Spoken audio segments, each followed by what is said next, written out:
Thank you very much. And again, welcome to all of those who are in attendance. And without further ado, the next thing on our agenda is to introduce the theme of today's presentation, which will be on self-care. Again, I give you Evia Kim. When thinking about self-care, when thinking about the meaning of self-care, your mind jumps to bubble baths and massages.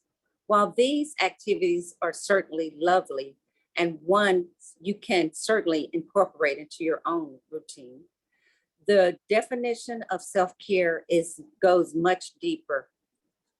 Self-care is the practice of individuals maintaining their health through good lifestyle and health choices, responsible use of medications, self-monitoring of their health, and self-management of diseases and symptoms.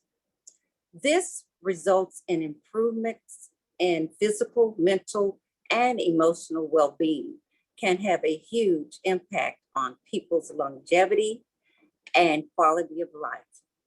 In short, self-care isn't a luxury. It's an essential part of a healthy life for everyone.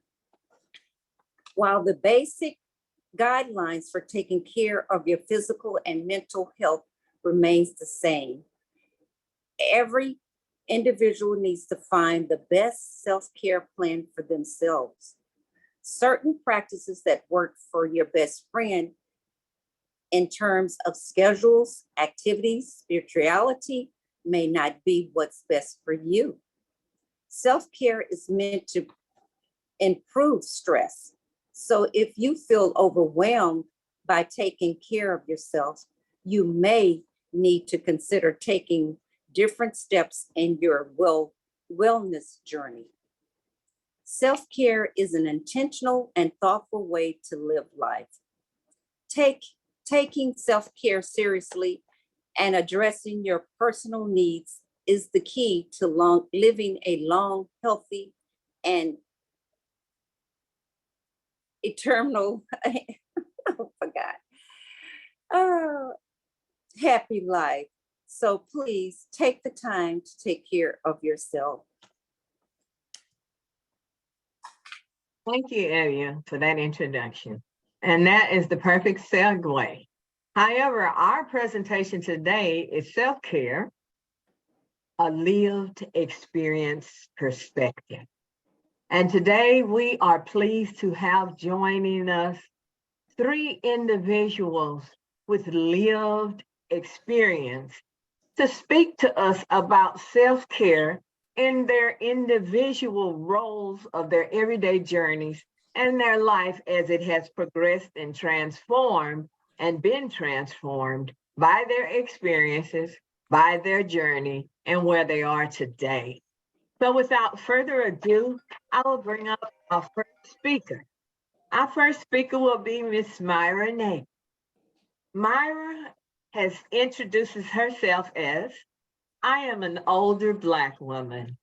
I have gone through homelessness. I'm recovering from substance misuse and behavioral health conditions.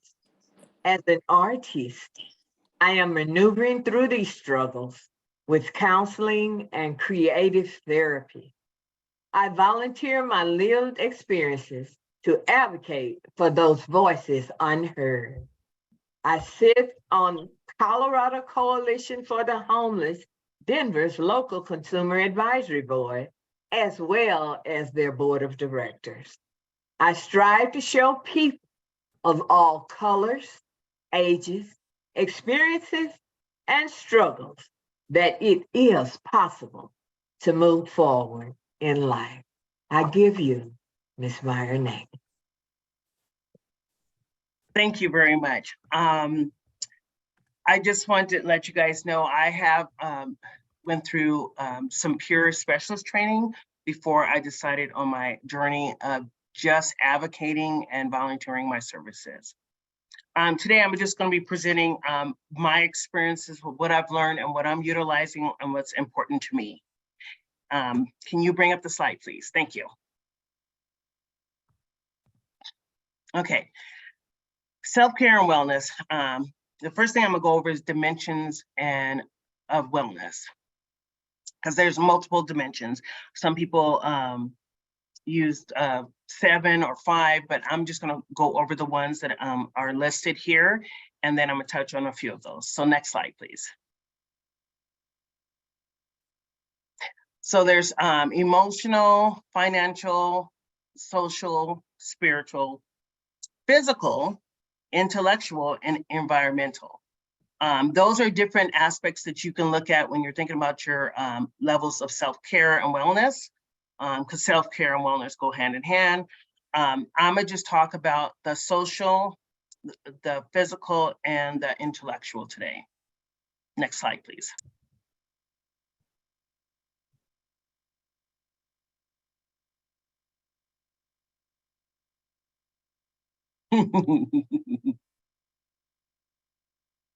Sorry, Myra. That's okay.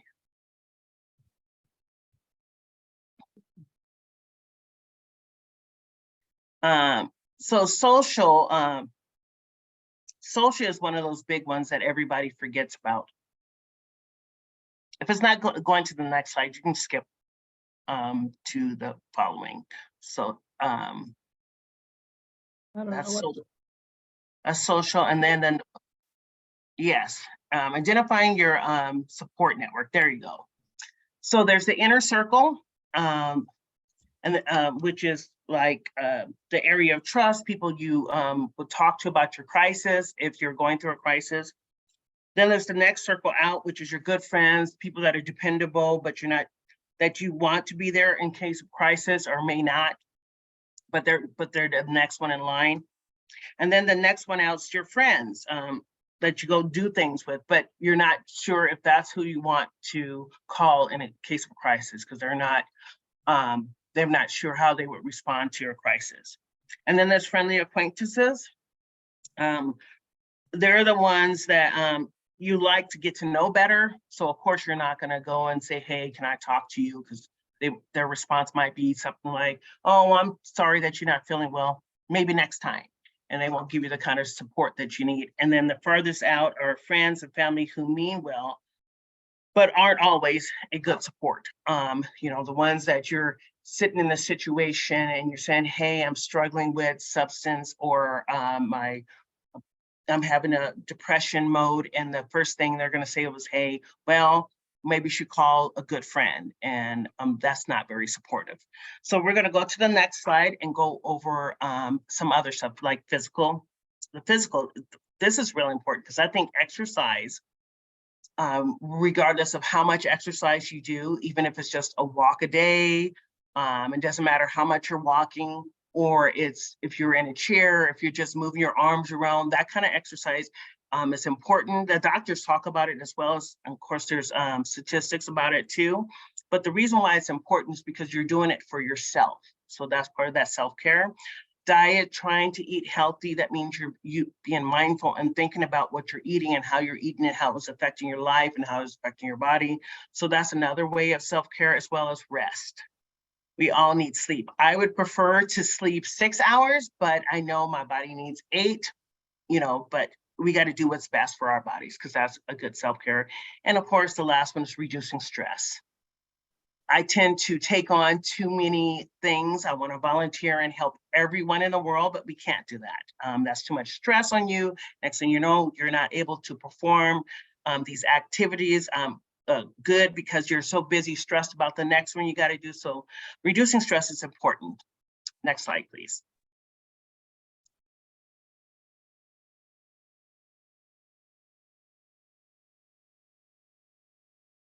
Okay, and intellectual is focusing on purpose. We all need a good sense of purpose. Whether your purpose is advocating for the voices unheard, or just trying to make it through the day, getting one thing done for the day, and that's your focus, or just helping the one family member that's important so they can function. Whatever that purpose is, you find your purpose and keep that focus. Keeping your mind active is another thing. It's like playing video games, or doing a crossword puzzle, or watching the news, learning a new dance step. keeping your mind active is important too, with good self-care. And I put self-care toolbox because you have to have multiple things in your toolbox to help you in case the first or second or third doesn't work. For example, I go to sewing first, then I go to art, then I do outside. But if all those don't work, I have writing, and then of course you have your support network. You can always go to them, go hang out with a friend and just have tea and talk about nothing. So that's another way to build a good toolbox. And then they have the Wellness Recovery Action Plan. There's a website, and you're going to see it later on the resources, where you can actually write a plan out, because some people need more structure when it comes to focusing on that good self-care. So you can use a Wellness Recovery Action Plan, and it works you through the process of the same things, but it's just set up differently. Next slide, please. Here's some of the resources here. I forgot to mention NAMI, which is National Alliance Mental Institute. That's another one that you can use. But I have here WRAP, which is the Wellness Recovery Action Plan. I also have National Institute of Mental Health. That's another place to go. Depression and Bipolar Alliance. They send me emails all the time because I've been a part of them for quite some time. Mental Health Recovery, that's another site with lots of resources in case you need more connections, and they have groups on a lot of these sites where you can do live groups or pre-recorded videos to help you through your process. And I'm listing this last one, the Colorado Mental Wellness Network, because that's where I went through the peer specialist training, and I got a lot of this information, and I learned that my self-care was so important to me, whether I pursued that aspect of my life or not. That helped me to have a good plan. So I use a self-care toolbox to help me through my processes. So that's why I listed that. Here's my contact information. Thanks for that. Next slide. If you guys want to get a hold of me and you have more questions. And thank you guys so much for this opportunity to present.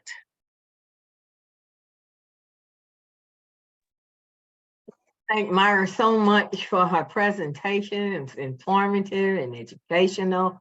And also we enjoy the fact that she mentioned in her presentation about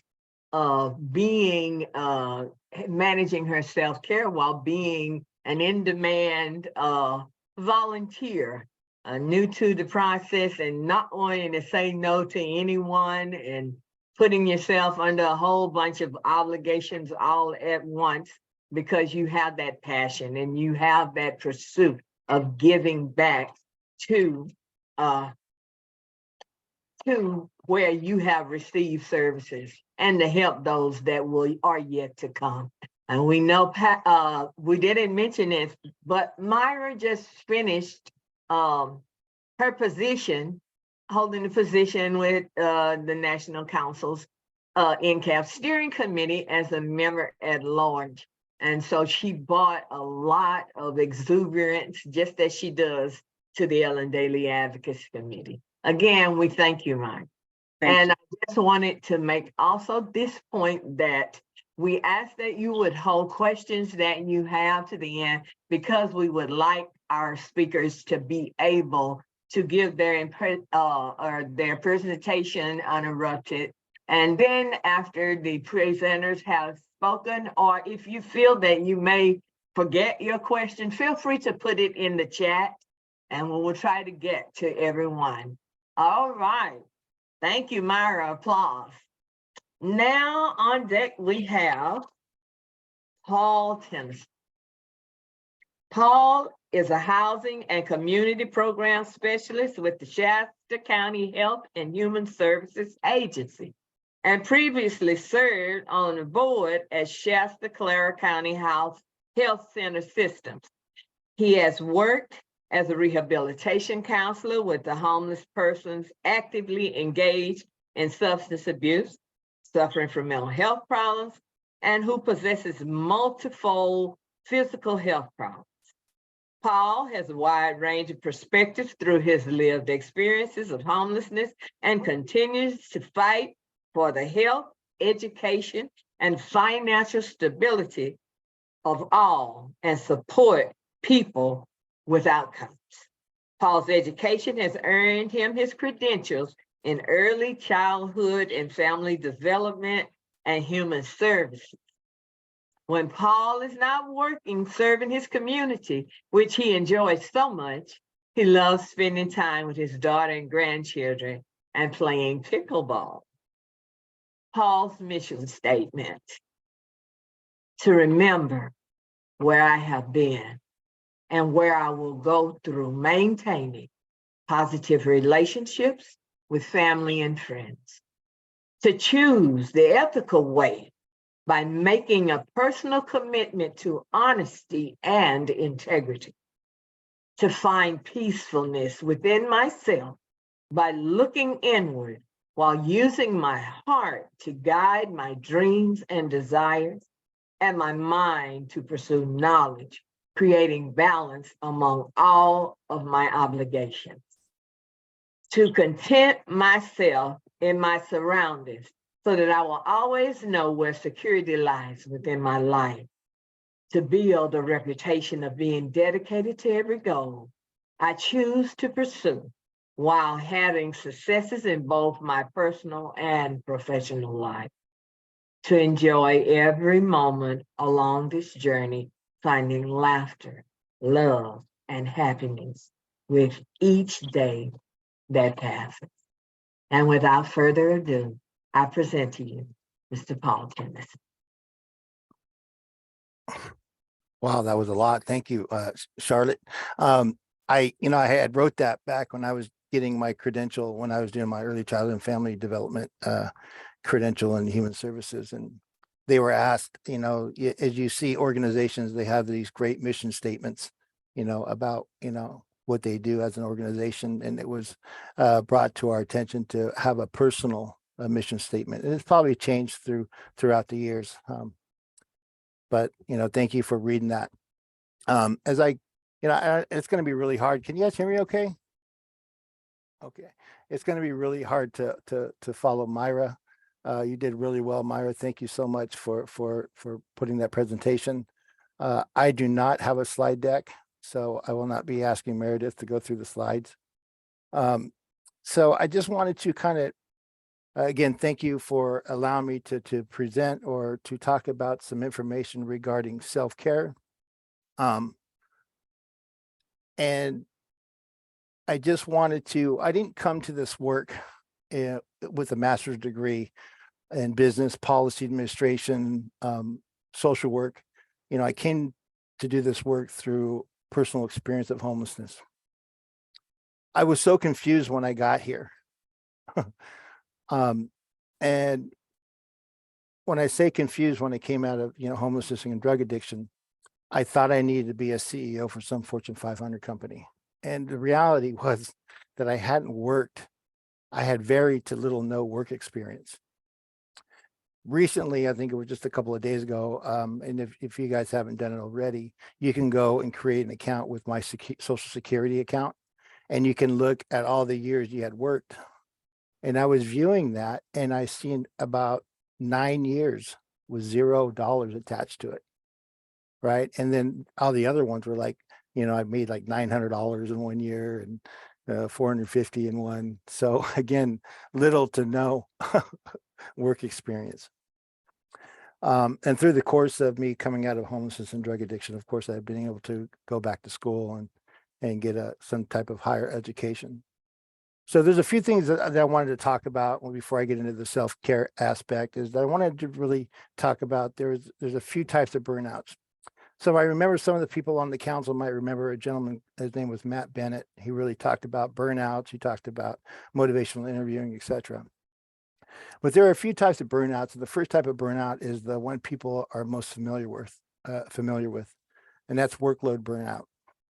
Other type of burnout that I call, or many would call, expectation burnout, along with compassion fatigue, which is less well known, but just as powerful.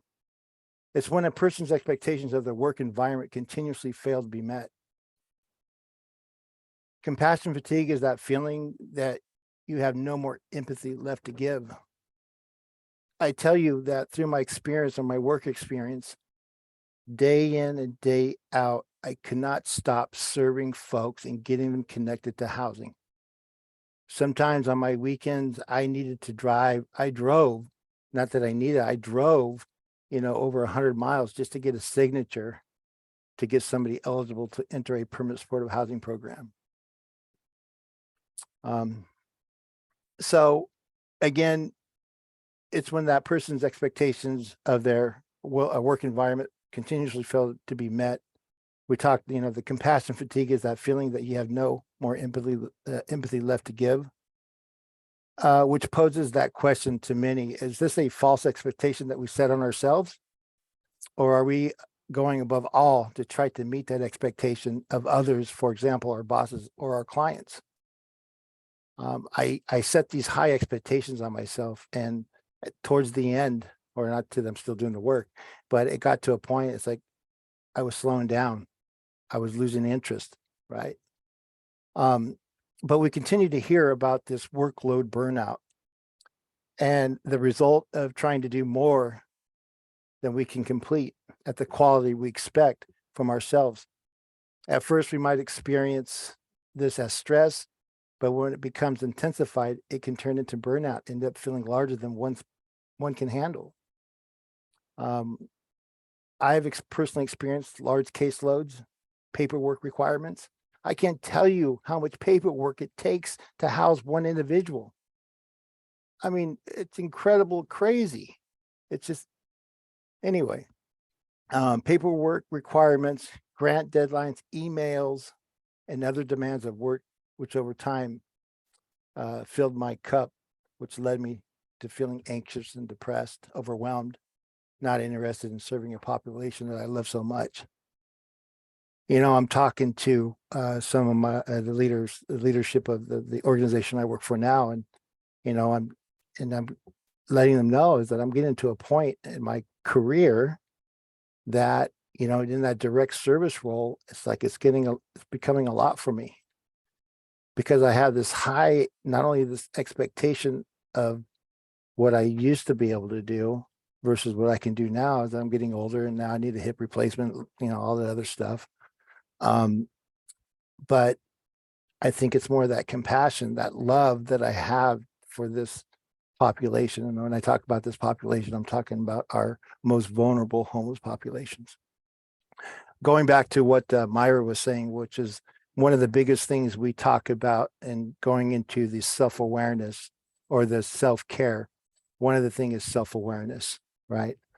And I'll go ahead, and the good thing about our website, or the NHCHC website, is that you can find a lot of information regarding self-care that surrounds, self-care in an HCHC or HCH environment. But on a personal level, what I have learned and what have people guided me through, and one of the things that I had learned from this gentleman, Matt Bennett, that brought in when I was early involved in the national healthcare for NCAB, is that he brought some things to my attention, because I would talk to him about, hey, I'm feeling this way, whatever. And now I can tell you how I manage this self-care is through exercise. I love playing pickleball. I try to get out there. I can't do it as much now until I get a hip replacement. But I love it. I swimming, exercise, spending time with my family. Many of you may know that, I moved from Santa Clara County to Shasta County to just strengthen that relationship with my daughter, my grandkids. One of the things that I really, really enjoy is going with my granddaughter and getting pedicures, and which is kind of cool, right? And, in like Myra was saying in her presentation about having rest and being able to eat nutritional foods, because I'm a double bacon cheeseburger guy. I'll eat those all day long, but that's not healthy, right? And I find myself that when I eat healthy, I feel better. When I overeat and I eat those types of foods, I start to feel low self-esteem. I feel tired. So eating is really, really a a big thing for me in terms of how to stay healthy. But again, it's that self-awareness. And I'll go ahead and post some of the stuff too. There's this great training that was posted on the council's website, and I can post that in the chat. So I encourage, I encourage you to look at it. And there's just so much information out there in terms of self-care and how we can do it. And what works for me may not work for you, right? Some people would rather just sit on the edge of the beach and watch the waves crash on the beach and listen to some calm music, you know. And others again might want to play pickleball and hurt their hip and get another hip replacement. I don't know. But I'm going to go ahead and then post this into the chat. It's a great piece of information to share, not only with if you're in a local HCH setting or just with friends or anybody that wants to know more about how to develop or manage a good self-care program. I think that information can be sought through that link I just sent. Again, I want to say thank you all for allowing me to present this. I apologize, I didn't have a slide deck, but I get kind of nervous. I get really nervous when I'm on a Zoom link like this versus if I'm in face-to-face in person. So I do apologize for that. And again, I know Dontae, he's going to bring some pretty heavy stuff. I've been able to talk to Dontae throughout the years and in conference settings, and I know he comes from Santa Clara County. So again, thank you for letting me share, and that's it. Thank you so much, Paul, for that wonderful presentation that was truly informative, sometimes light bulb enlightening for the new phrase and everything that we need to be mindful of. Well, not new, but bringing it back to the forefront of the perspective of burnout and everything. It was a great segue to your presentation, and we really appreciate it. I know there are going to be some questions coming for you. And so, but as you said, without further ado, Zuri, is not that I don't see your hand, is that we complete the presentation before we start the Q&A. And if you have a question that's important to you, you may feel like that you may forget, please put it in the chat so that we can address it. But we will get back to that portion of it. But now we drum roll, and we have Dontae, who's certainly not considered the least, but he is for today our third and final presenter. Dontae Latrigue is the CEO, the Chief Executive Officer, and co-founder of Raising the Bar, a local nonprofit that provides comprehensive mentorship and housing support services to foster youth as well as other under-resourced young youth populations. He is driven to pursue this because of his own experiences. He entered foster care at an early age and lived most of his life in shelters, group homes, and various foster placements in San Jose. His life commitment and passion is to connect with people, have dialogues, and reach deeper understanding. And without further ado, I present to you, Dontae. Thank you. Thank you. And first and foremost, Myra and Paul did a great job. Paul, I'm not going to try to be too heavy today, but yeah, I definitely appreciate both of you setting the tone. And I do too, like a good double cheeseburger sometimes. So me and you both are in the same boat. But thank you all for allowing me to be here. Again, Dontae Latrigue. I am, the founder and CEO of Raising the Bar. Our mission is essentially to provide housing and mentorship to young people coming out of predominantly the foster care system. As Charlotte mentioned, I grew up in public systems. I was born into my grandmother's care due to my mother's addiction. And at 8, my grandmother passed away. And when she passed away, I kind of had my mom taking care of me a little bit, but we were kind of bouncing from hotel to hotel, sleeping in my mom's van. But I quickly found myself being the parent, right? My mom would go out on a binge for 2 or 3 days, whatnot, and I had to take care of my twin sister and my younger siblings. So as an 8-year-old, that was pretty challenging. When my grandmother passed away, one of my aunts found out that my mom was taking care of us. She thought we were actually in care because she knew we were in kin gap.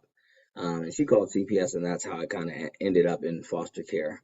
But through that journey, I didn't know what grief was at the time, but quickly me and my siblings were separated. Me and my sister stayed in foster care in this shelter, and my 2 younger siblings were with their paternal grandmother. And even in this shelter, they split me and my sister up, and I started having behavioral issues. I didn't have an explanation of why I was being taken away from my mother. Just lost the most important person at that time to me as my big mama and my grandmother. It was very hard. I didn't understand kind of what was going on. And that kind of set the tone for my experience in foster care. Instead of people, reaching out to me and asking me what was wrong and why I was behaving the way I did, they really started to criminalize me and weaponize my my aggression and this young blackness that I had, this young black male that was just over aggressive. They started to weaponize that against me.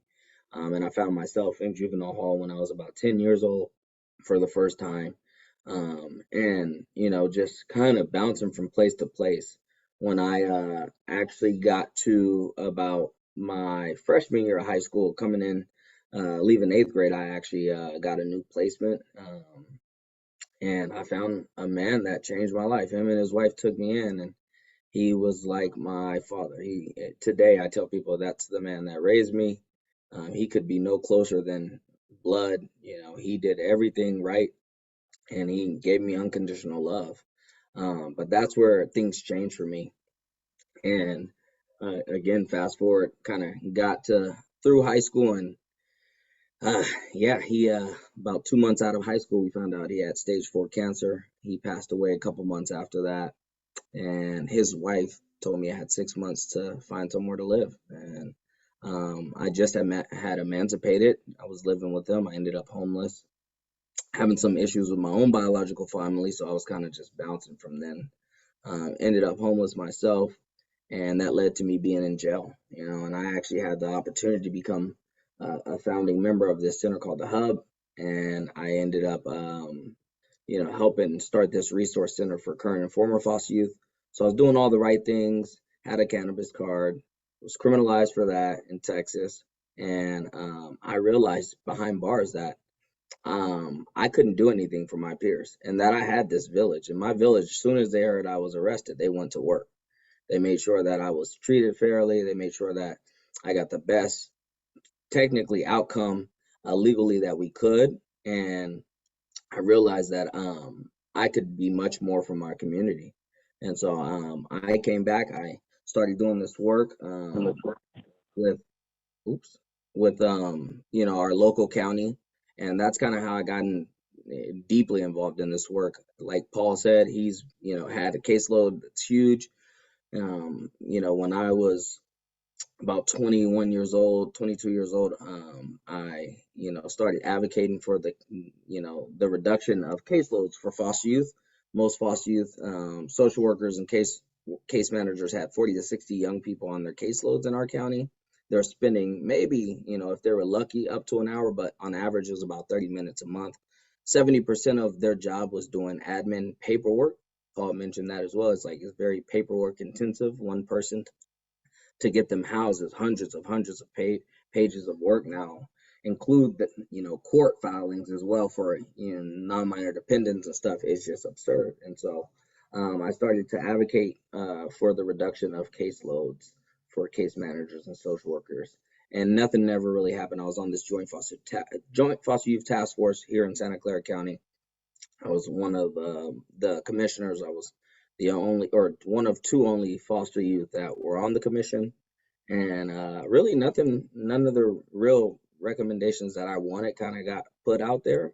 And so I decided to start a nonprofit of my own, right? And it was going to be just doing exactly what I was advocating for, reducing caseloads and really seeing the whole person that you serve, having this holistic approach. So we created a model that was 10-to-1, allows us to invest up to 4 hours a week per young person. More importantly, it was rooted in relationships. It was peer-to-peer led and more or less a participatory collective approach. And we ended up actually having housing kind of fall into our laps. That's a whole nother story. But now we also provide housing as well. And so fast forward, 6 years doing this as a CEO, I would say the major things that I do to kind of manage or self-care, if you will, is, now I have to prioritize things, right? Early on, right now, I'm still on 4 different boards for nonprofits. I sit on 3 different lived experience advisory boards or consumer advisory boards, local, state, stuff like that. And then I'm a football coach. I have 4 children.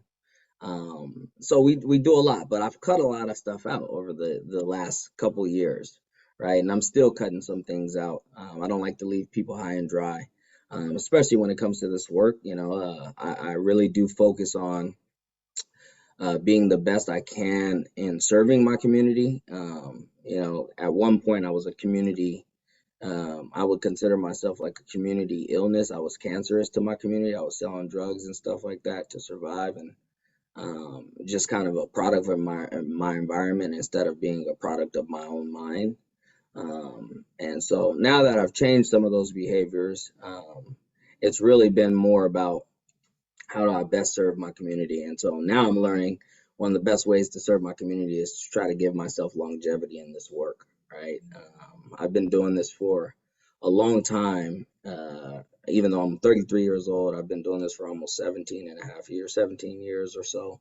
And it's been quite a ride. And now what I try to do is, if you're talking about multiple and diverse commitments, how do I manage care? I really try to ultimately give myself breaks, right? And so I don't get to do like sabbaticals and stuff like that. I'm not afforded that yet. But every quarter I give myself a week. I just give myself a week to unwind, kind of stay away from work. I put my email on this little setting that it got, so it automatically sends people a message that I'm away. And I do that. And, a part of self-care is also doing something that you enjoy. I enjoy coaching high school football, so I do that. I grew up playing football, didn't have grades, but actually got college scholarship offers. And I just never got it, right? Just because of my grades. So I'm teaching young people in my community in the same high school that I went to, in the same impoverished zip code in San Jose, one of the poorest zip codes in San Jose. I'm teaching young people the same thing that I wasn't really taught, but teaching them to focus on the grades, teaching them to be disciplined, to make good choices, stuff like that. And then outside of that, I spend time with my children, my wife. We try to do stuff together as a family, whether it's going to walk or something like that, and additional, I try to practice. The one thing I think self-care, especially a lot of folks that come from our community, the unhoused community that have lived experience, is practicing gratitude, right? I think it's kind of sometimes burdensome, but it's also a very big blessing. If we all on this call right now that have lived experience or not, everybody has their own experience. But for those that have been in the homeless, unhoused community, if you think about 10 years ago where you were, 5 years ago where you were, it looks very different, right? And so for me, I practice gratitude. I try to do this weekly. At the end of every week, I try to practice gratitude things. Why? Because and truly the work that I'm doing, I'm triggered in so many ways doing this work, and I have to regulate that because I'm working with young people that are going through abuse, that's going through domestic violence, and my sister and my mom went through domestic violence, so I'm having to regulate those emotions, but I try to practice gratitude, right? I look at where I'm at and where I've been, and I try to be in the moment and allow myself to feel, and then I have to move on, right? But reflecting for me has been super important in my journey. I grew up receiving wraparound services for ADHD and being clinically diagnosed with manic depressive disorder, which is basically like bipolar or whatnot. So I learned like behavior modification from an early age. And one of those things for me has been reflecting, right? Reflecting on the little things that you've overcome, the things that you've achieved, the things that you necessarily didn't fail in, but maybe have a lesson in, right? Just, semantics is important in certain environments, like wording matters. And so I would see things as a lesson versus failure, right? When I looked at it as a failure, I felt bad. I would be depressed. I'd be stressed about it, stuff like that. And even now, I'm still learning. I'm still trying to grow. But I give myself grace. I really do give myself grace in this work that I do for my community, and also this work that I do for myself, for the young 8-year-old boy that was abandoned and neglected and abused. And I have to find ways to give myself grace. And I tell people a lot of times, if you don't know how to do that in this work, you'll honestly kind of drown yourself, right? In many ways, this has become our new addiction, right? I've learned how to use this work to keep me grounded, but sometimes you can get too close to it, right? And so trying to just take a step back and breathe time and time again, try to just regulate things, and so now as a 33-year-old father for college graduate, business owner, and just ultimately a human being. I just try to find beauty in the small things, right? And I try to show people how to do that for themselves. And a lot of times people, they're their biggest critic, and it's okay to an extent. But sometimes if you don't know how to forgive yourself, it'll be a hard life, And so, in the role that I have today, I really don't take it for granted. And what I do believe, and I'll always believe, is that the folks that are closest to the problem will always be the biggest solution. And so I always try to mentor and preach about us, really reforming systems, and not really trying to change what they're doing, but create our own stuff, right? And bring it in. Right now, I'm a young Black boy that grew up in public systems that have 2 federal HUD contracts. My mom was on Section 8. Now I have the privilege to actually help people take advantage of Section 8 for the right reasons. I have vouchers now for my program. And so now, and we're also the first organization in our community to get vouchers for young people for TAY youth. So now we're going to be teaching these young people, like, hey, it's not about getting over and taking this voucher and just squandering it for a short period. Hey, this could be your foundation. I've been in subsidized housing for 11, 12 years, and this has been my foundation. I don't care if I got food, why I can go to a food bank. I don't care if I got utilities, as long as I got a roof over my head. That's what's most important for me, right? I've told my wife, I'll never allow my children to be homeless. I'll never allow my children to go through the struggles that I've had to go through. But I know the reason that is to be true is because I've learned how to use these resources in the best way, right? Right now I have young people that have become alumni in our program that make pretty good money, 3 siblings, and I'm trying to get them to understand, hey, we can get you a voucher. And now HUD has like a program where you can actually potentially get a mortgage using your Section 8 voucher, right? And so just teaching people a lot of the stuff that we've all unfortunately had to go through is sometimes it's just lack of information, lack of knowledge, right? right? And so now just teaching people, being able to also advocate for people and, you know, have hard conversations. I've had these contracts with HUD. One is already started, one hasn't, for, you know, about over a year. And the last 10 months I've gone back and forth with them, right? Just because government typically makes things hard sometimes. There's so many requirements, and we've been able to have an open and honest dialogue that have been able to help us challenge some of their own practices. And literally, it's a person that can change it, right? And so people are changing stuff within our contract that's making it a little more flexible. But if we don't learn how to advocate and have hard conversations with folks, sometimes we just won't get there. You know, but ultimately, all of these things that I've been able to accomplish is really through self-care. It's being able to understand that I'm worthy, understand that I'm human, understand that I have something to offer, understand that I have, you know, something that can be a passion or something that drives me, my why, if you will. And my why will, and some people don't understand this, but my why will never be my children. Why? Because of who I am. I know they'll always be okay. My why is always going to be the people that have been in the depths of darkness, like me, that have not or don't believe that they'll see the light, right? And so I appreciate you all allowing me to be here and allowing me to talk. I'm not the traditional CEO, so I don't do things traditionally, but I do them out of love and compassion for those that I call my brothers and sisters in the unhoused community. And I just, you know, I'm grateful to be in these spaces, and I really do appreciate you all. Peace and love to you, and we'll go to the next step, whatever that might be. Thank you.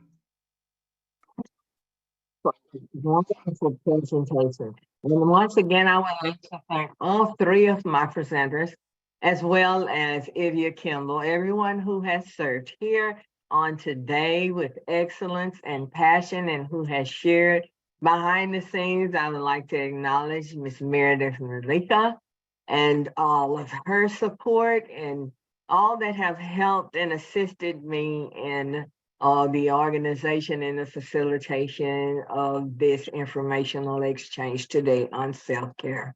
Myra on self-care as a volunteer, is hard to say no. Paul on self-care when your profession is also your passion. And Dontae on self-care with multiple and diverse commitments. You guys have been great. And now the grand moment that we have all been waiting for. This is our question and answer segment.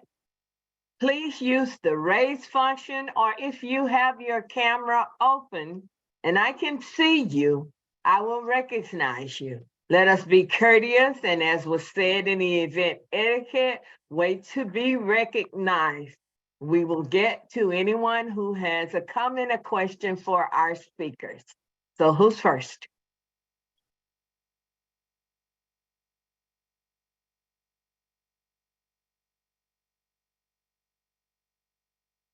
I recognize Paul. Yeah, I just wanted to raise my hand because it's getting a little quiet there for a second. So I just wanted to congratulate Dontae and Myra. And then Dontae, I heard you were talking about when you're working so closely in the community and working with the youth, that you are triggered oftentimes and you have to find a way to find that self-care. And really what that brings to me, there's that clinical word that we talk about, secondary trauma, right? We work so closely with our clients. We get so involved with them because of the compassion that we bring, that we want to really do the best that we can to help another human being. And so you talked about that secondary trauma and being triggered and finding the self-aware, being self-aware of that, and then finding the solution to continue to move forward to serve your community. So I just want to say thank you. Thank you, Paul. And Paul, before you leave, we were not able to accommodate Zuri at the time that she raised her hand, but she did put in the chat that she was interested in more information and where to find it about expectation burnout. Got it. I now recognize Zuri. Yes, yeah, because all three presenters were absolutely inspiring. Um, I did have that question for Paul because I do recognize that secondary trauma that can happen when you are working close with people. I know for many of my community members, it might not be so much of that, where there is that compassion and care, wanting our community to do well and, you know, develop work or create programs that are to assure there is that linkage to support, but that expectation fatigue, something that I don't think most of our community and advocates have touched on. And I really wanted to hear more about that because it really resonated. I don't know if with amongst my peers here if it did as well, but it really resonated and wanted to hear more.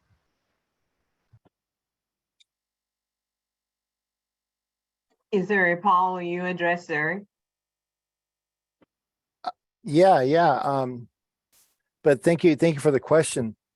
And I also, I think I sent some stuff in the link or where you can find some additional information on the HCHC website. But I mean, it's really when the expectation of ourselves, and then when we don't meet that expectation, then we feel like we failed, right? And it may not happen the first time or the second time. This happens over a period of time. And then we start to feel again like a failure, whether trying to meet our own personal expectations because we think that we could continue to do more and more and more to serve our community and our clients. But we're always trying to meet that expectation of our bosses and our clients, right? For me, for me as an employee, and I'm always trying to oftentimes not as much now, but when it comes to my supervisor, my bosses, I want to make sure, I want them to know that I'm doing a good job, right? And I want to try to meet their expectation. And they may not even have an expectation, right? Other than me just showing up to work and do it the best I can. But I think in my mind that I have to meet and continue to climb this ladder of expectation. And then all of a sudden I find myself worried, anxious, self-loathing, right? All these things. And all of a sudden I get really depressed. And I think, why am I even here? Do I need to reassess my career, or what do I need to do? And I start going through all these series of ideas that's probably really not beneficial, right? And then I have to reel myself back in and say, you know what? And I go through, the self-awareness, and I go through this process, and I'll pick up the phone like Myra was talking about. Maybe I have a support group or a committee that I can talk to, or I call my mentor that got me into this work. Again, as I said before, I didn't go to school to be a social worker. I didn't have this growing up and going through school and say, okay, this is, graduate high school, go into college, get a master's in social work or whatever. That wasn't my path. I got kind of baited into this work, and folks told me, hey, you know what, you have some things to offer based on your experience. And then through that, I've reached out to many people. And again, this gentleman, Matt Bennett, which I think some of the council is aware. I know Barbara is aware of him, and maybe Cindy, and folks that have been around the council for many years. But I had many conversations with him, and he had kind of walked me through some things, and then I've been able to share some of the stuff he shared with me to folks. I don't know if that answered your question or not, but yeah. Thank you so much, Paul, for those additional comments. I hope that they did help Zuri. They certainly helped me. You broke it down a little bit more and a little bit specifics as you described that process from inception to outcome to where it leads. And that was very helpful. So we thank you so much. Dontae, I think I saw your hand go up. Yeah, Paul pretty much touched on it, but I think a part of that is also, again, this is why I talk about grace. but also managing expectations for yourself and, kind of making that a part of your culture. So like for like our staff, like, I tell them all the time is like, the best thing you can do is communicate with me when you don't know something, or when you think I expect, or when I expect you know something, you might not know it, right? Like just communicate, because I don't want people to get overwhelmed. And again, we're a peer-to-peer led org. A lot of us don't have the degrees in specific field work or whatnot, but maybe we do, maybe we're building on it. And there's a lot of compensation that you kind of got to find somewhere else, right? And so I'm just telling people, hey, the best thing we can do is talk to each other and really have that open lines of communication. Because even me, I go in with funders, with government, I let them know, hey, this is going to be a learning curve for me. So don't expect certain things out of me that you think I know.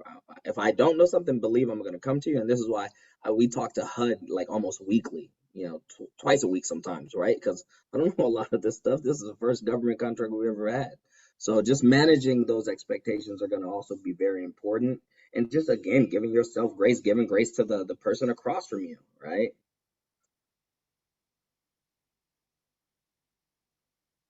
And I recognize now. Yeah, I was going to say the thing that Dontae just said. I was going to touch on giving yourself grace, give yourself a break.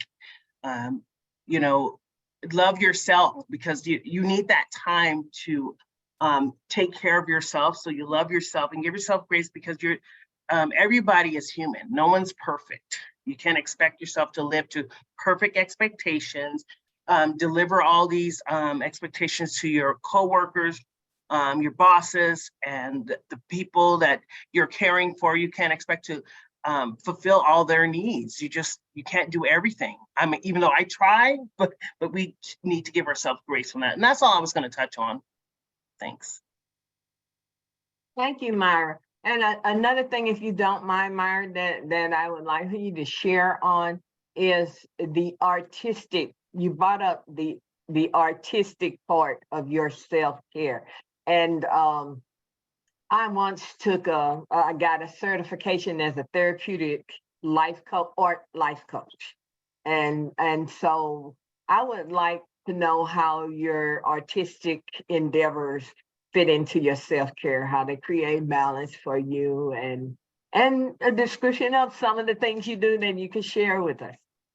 Well, I mean, one of the things that I do is I'm part of a community art studio, which is for the unhoused to come to, or people that can't afford their own studio. And that group, I've been there long enough to where I graduated to the core artist, but because I get to go there, I get to be around my peers, remind myself where I'm from, and so I get to give back to them, as well as I get to work on whatever type of work that helps me express how I'm feeling. So that's another therapeutic thing. Like, for example, I do like art journaling prompts and different things to just throw stuff in the book. And it doesn't matter what kind of stuff you're throwing in the book. It's more about getting it out and getting it on paper so it's not stuck inside. I'm also part of this new program called Art Lifting. It's a place for people that come from the unhoused, the disabilities, and that's another way I'm able to give back. I can put my art out there and let people know that there are organizations that support people like us. If that's they're taking that artistic point of view. And right now I'm giving back to I'm doing a workshop with a day shelter for women and people from the LGBT, I don't know all the letters, I just say LGBTQ group, and just giving back to the people you can. And I'm using sewing because sewing helps me with that, but that's what that workshop is. And I know it's something to give to someone that they may be able to use when they're going through living on the streets or they're sitting somewhere else, just sharing your artistic therapies and your with everyone. It kind of helps you process the things you're going through, like the expectation fatigue or the stresses from other people around you, and you can just open up a book and do some art, or for me also picking up the sewing and just I just sew a hole in a shirt and that just helps me. So little things like that. And of course, you can write a poem or you can write down your thoughts in a journal or in the art book, whatever you want. And that helps the process, because when we keep it all in, that's what keeps the stress and keeps the burnout and keeps all that stuff on top of you. Getting it out, I think, is the most important. So that's my experiences. Hopefully I answered your question. Thank you, Myra. And I need to apologize, but I'm gonna now call on Herman because I didn't see his hand on the screen. So Herman, please give us your comments or your question. Sure, that's fine. My comment was just how great the three presenters were, and how I personally needed to hear this information. A lot of things that they were saying that I say to my clients, give yourself a chance. Be proud of the accomplishments that you made, and do things that'll make you happy. Do things that'll make yourself feel better. I didn't know self-care was even an idea in human services until I got to my present employer. I mean, I've been in human services for 20 years, and I didn't even know that self-care was a thought process, an idea within this field. And it is important, because sometimes you do feel like you're not meeting up to what you need to, because it's so much work that need to be done for the clients that we work with. When they're homeless, they mental health problems, substance abuse, physical issues, and you out in the field working with them, making things better, writing the letters you need to write. But then you got to document. There's so much documentation also that you have to do, and you just sometimes feel incompetent. And also, also as a man, I never felt comfortable admitting to somebody else that I feel that way. But, just to hear other people saying their feelings about feeling incompetent, they're not meeting their expectations. It was a great workshop for me.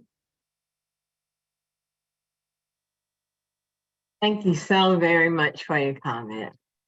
And again, is there anyone else who would like to make a comment or has a question for our panelists today? Yes, sir. Yes, I think with my peers speaking and providing their testimony and getting more education on that expectation fatigue, I'm wondering if any of my my peers and community partners here feel kind of also the other way around, especially doing this work, or you're doing it volunteer-wise or on your own time.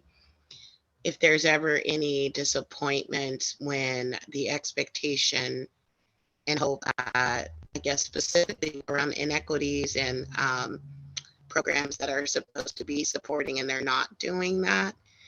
If there's any of, I know that growing fatigue was for me, the expectation that people are going to do the right thing, that they are going to, actually deliver on services. And we see here locally a lot of exploitation and gatekeeping that goes on with providing either housing, those supports, and roles they are talking about in order just to get basic needs met. And I was just wondering about the presenters or any of my peers on here, presenters and community partners, if they ever felt that kind of let down with some of the expectations we may have in hopes, not necessarily the system, but just in hopes that, things going to be a little bit different. Thank you, Zuri. I think Dontae has his hand up to address that comment. Yeah, I mean, I think I mean, kind of based on the comment I made in the chat too, is like a lot of what we kind of go through is it's based on like emotional intelligence, right?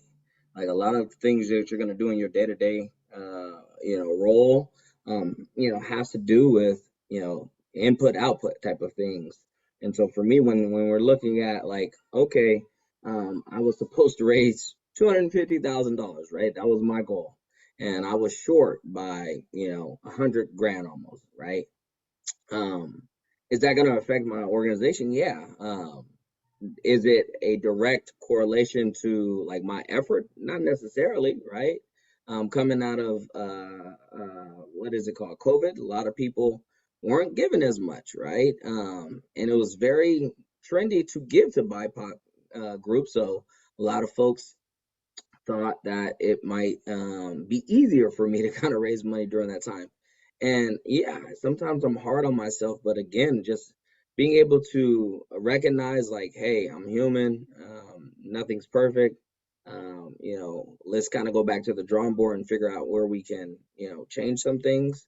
It's kind of where my head goes now, and some days I have bad days. Everybody's, again, I'm a human being. So, when I have bad days, again, I'm able to feel and then kind of analyze what's going on, what I can do better and adjust, right? Adapt.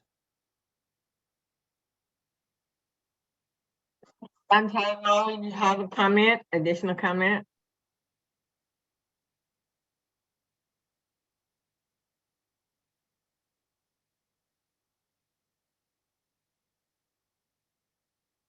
You said Myra?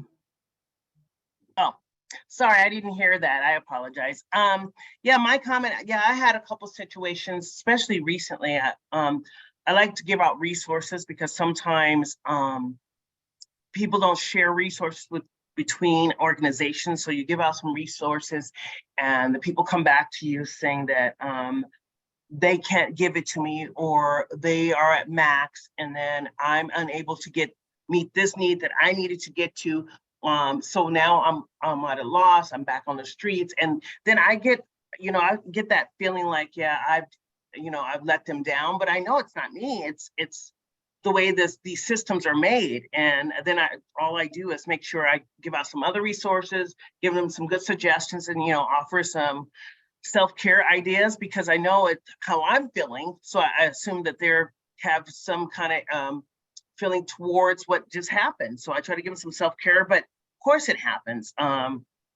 Imagine you go to get a fill out application for some housing and they're saying, you know what, we can't accept your application after all this commute all over town on foot. And so, yeah, I've been through that. And, you got to do self-care for yourself, offer what you can to the people you're serving to help them with their self-care. And then try to find another solution. Like Dontae was said, sometimes the solutions that you give them just don't work and there's nothing we can do. It has to do with the way the systems are connected, the way the systems are built, and we don't have control over that.